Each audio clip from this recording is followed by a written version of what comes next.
Нос заложен, кашель, зуд, высыпание.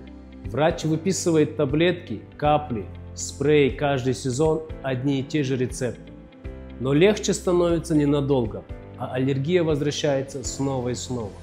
В тибетской клинике MyTibet мы работаем иначе. Мы ищем и устраняем корень аллергии через диагностику, очищение организма и натуральное восстановление. Не глушим симптомы, убираем причину. Запишитесь в MyTibet и начните путь к жизни без аллергии.